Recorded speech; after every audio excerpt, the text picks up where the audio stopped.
The Susan B. Anthony list, a diverse group of women started, including me, in the early 90s. And I'll have to admit, in many ways, a reaction to what feminists on the other side of this issue, of the pro-life issue, were doing. And that was being truly effective at electing people to public office that reflected their views. So they were tremendously effective at electing people like Barbara Boxer, Nancy Pelosi, women like that into public office who purported to speak for women on an issue that affects them profoundly, but certainly their unborn children as well. So we decided to do exactly what they're doing, but on the opposite side. So this was founded around the time of the so-called Year of the Woman in 1992. That's right. Tell us a little bit about that year and what happened now. Well, it was really a powerful year, and the media really just gobbled it up. It was a year where a lot of women were elected to public office at all levels, and almost unanimously they were pro-choice or pro-abortion, however you want to put it. And so those of us who are really the vast majority of American women who don't support that, there was a void. There was a real void in politics for women like that. And so the timing was perfect. We started it then. We started very small, basically in my closet.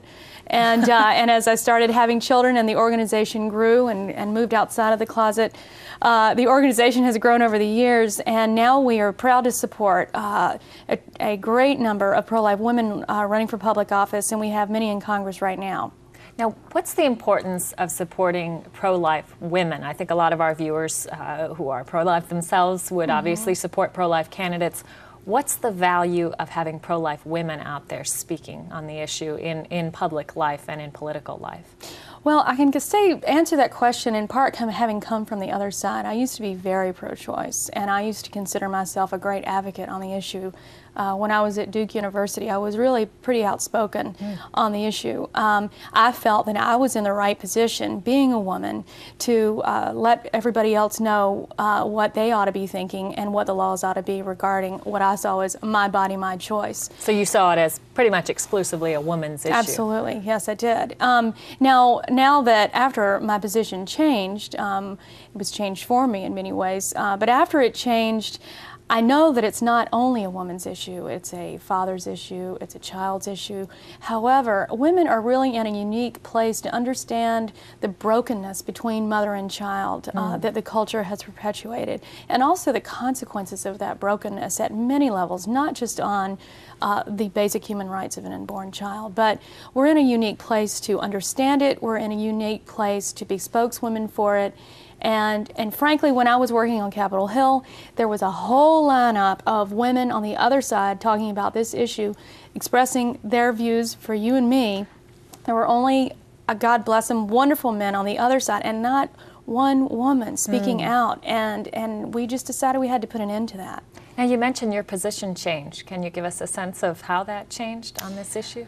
Yeah, it was a surprise to me. I was pretty strong in the other direction, and I wouldn't have thought twice myself. I mean, maybe I would have thought twice, but not 3 times about having an abortion myself, and friends of mine had it as well. But when I was on campus and started to meet actually people up here in Washington who were pro-life and actually Catholic, my position started to soften. They were truly relentless. They would not let up.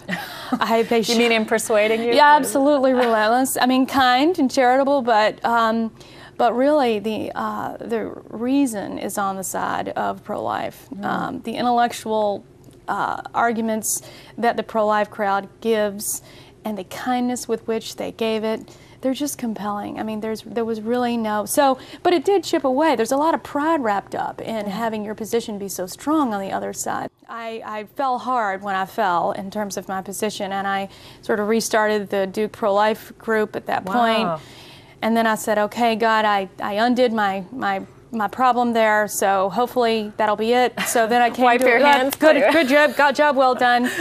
And then when I came to Washington, I was working at the Heritage Foundation, and a friend said, look, I know you think you're done with this pro-life thing, but there is a position on Capitol Hill that I think is really for you. Would you think about it? And so I couldn't say no, because I had a heart for it. And I helped start up the pro-life caucus on the House side. And then And tell our viewers what a caucus is. The caucus, there are all sorts of caucuses in the Congress. There's the Sun Belt Caucus, there's a Blue Dog Caucus, that's the Southern guys who all stick together and a little bit more conservative than the others. There's a, Wheatfield Caucus, there's everything. Right. But we needed a pro-life caucus because nothing is more important than that. And so we pulled that together, and I was the staffer that tried to coalesce those votes and the members around certain votes that were important. And that was when the Republicans were in the minority, and so I had to really work the Democratic side because there were a lot of great pro-life Democrats, about 40 of them that we had to get for every vote. Okay. So it was an important job. We weren't making big headway in terms of protecting vast majorities of human lives, but it had to be done to keep taxpayer funding out of it and all that. What the Susan B. Anthony list does is we recruit for federal office and for any statewide public office. So not just Congress, but also your state senators and state representatives. That's right. So we are seeing more and more of that, and really the farm team are the state legislators. And in fact, I'm going to Atlanta tomorrow, where there are a whole host of women state legislators who could absolutely run for Congress later on. I will say something about the women who tend to be pro-life candidates. They tend to be more traditional. They tend to have wanted to raise their kids before they go off to Congress or serve. Right. And so that's, I think, in part why we're seeing the trend in the demographic as it changes. We're seeing we're seeing more pro-life women running now than, say, 10 years ago, because women are figuring out a little bit more like how they can do it and waiting a little bit longer. The workplace is a little bit more conducive to being a mother. Yes. So that's definitely happening. Now, what do you say to a woman who comes to you and wants to run, hasn't got the foggiest idea how to launch a political campaign, but is perhaps an articulate defender of pro-life principles, someone who has the capacity to be a leader but doesn't have the money or the expertise? Well, everything that we do basically brings a woman from the idea of being a candidate to being a real credentialed candidate and launching them as a candidate. So in the very beginning, the first step is to start training. I mean, training is everything really for candidates because it is a foreign language and it's a foreign way of acting for a lot of people. So we have training schools all over the country that train women and men actually how to articulate the issue, how to do voter contact techniques, all the real nuts and bolts about how to do it. So I would start with, let's talk about what it really means to do that, and let's start building the building blocks before we talk about running for office. Because what people want when they're voting for somebody is somebody who has a track record, that has made a commitment to be involved in the political process, knows how to raise money, is already a viable candidate before they get their name on the ballot. And then once that happens, what makes us different and unique from really other pro-life organization in the country, not only that we support women, but we do this thing called bundling, which we stole directly from the other side. Bundling means that all of our 140,000 members across the country give their checks directly to the candidate through us. So what's the value of for Congress is written out by, say, me, a member of the Susan B. Anthony list. Though all of those checks come into us, and the answer to your question, why is that more valuable, is that you can raise an unlimited amount of money. Oh, okay. There is no limit on how many individuals can write in and write out their checks. So this is a trick the other side knows well. Yeah, they're sharp. In fact, we steal the best secrets from the smart minds on the other side sometimes.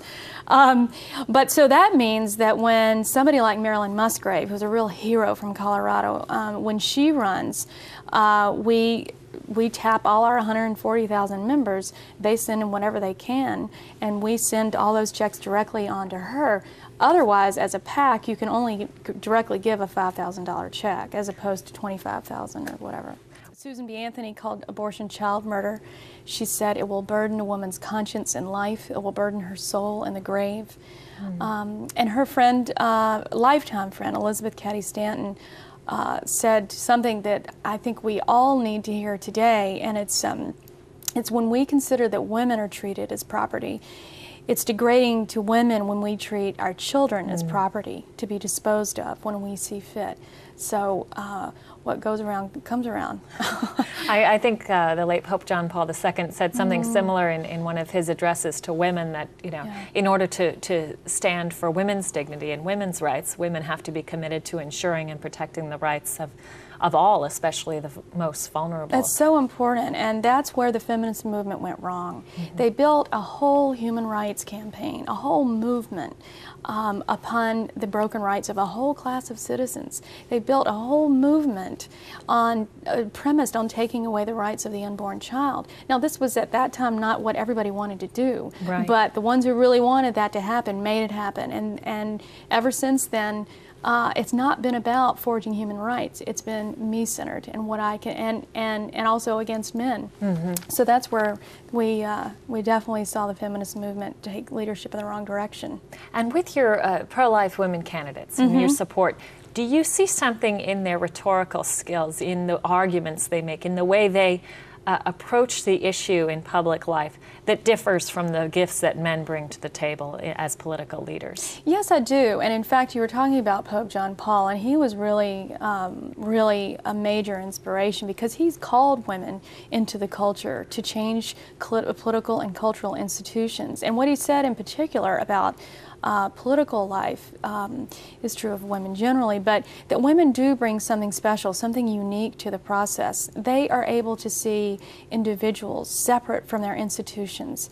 That means they can see a sea of children and see the preciousness of each single individual one. They don't see crowds. And frankly, the Planned Parenthood approach is to see crowds, to clear out the underbrush of humanity so that the rest of us get more. And there is nothing giving, there is no love in that. Certainly, Margaret Sanger, founder of Planned Parenthood, you know, a eugenics proponent, basically seeing abortion as a way to sort of get rid of the dregs of society. Absolutely. And you know, all of us in the pro-life movement, we say, yeah, that is so wrong. We know what's right. There's enough for everyone. Just don't live in a land of scarcity. We know what we've got to give. But we also need to realize that we've got every single thing we need to outlaw abortion tomorrow. We've got what we need, but we're not doing it. And frankly, that's something that I wake up doing every day, is trying to inspire other people to get involved in the political process, to vote. If every pro-life person in America voted, we would win hands down. There's absolutely no question. So you see pro-life voters staying home, or just not voting on this issue? Oh, staying at home. And I understand why, because there's so much scandal. Politics has gotten a dirty name, but our founders put it together for a really good reason. When there are egregious human rights issues going on in the culture, they set up a way to address it directly. And we have a way of addressing it directly. Just recently, I saw an election that we were very focused upon. There was only about 32% of voters voted, and he won by 90 votes. And it was a very clear-cut race. And it was the pro-life candidate who won, or his opponent? It was the pro-life candidate, I'm sorry, won by 90 votes. Wow. But it didn't have to be that way. People are so sick of politics, they're sick of the robocalls, they're sick of the direct mail, but the bottom line is just somehow we got to get everybody involved. And that's what we do. When I say the somehow, we have a lot of strategies for actually reaching out to voters, making sure that they know what's at stake, letting them know who the pro-life candidate is, and making sure they get there on election day. That's what makes us different. These Senate races are key. All races are key. In fact, right now, we need to be in a place where we realize that every single race matters, because once we take back the Senate and we get a couple of more justices who actually honor the Constitution, the pro-life majority, the pro-life movement, take back the Senate, the pro-life majority, whether it's through a Democratic, Republican, ideally it should be a Democratic Republican partnership. That's exactly what it should be. However we do it, when we have a pro-life majority and we have a Supreme Court that actually honors the Constitution, it will be the job of states at that point to be working on passing these pro-life protections. So that's why every single race is critical, down to the community level. Really, because often I think voters think, well, what does it matter if we let this one on the state Senate? It's not as if the state's really making this decision. Huge. But at some point, the state could very well be making these calls. Absolutely, and I'll tell you who really understands that, and that is the other side of this issue. The pro-choice movement really understands the future here, and what they have done in the last 6 months is pull together a genius campaign of really throwing tons and tons, I mean millions and millions of dollars into state Senate races because they see what's coming. They realize they've got to take over these state legislatures because they know that the people will have more authority at that pretty soon.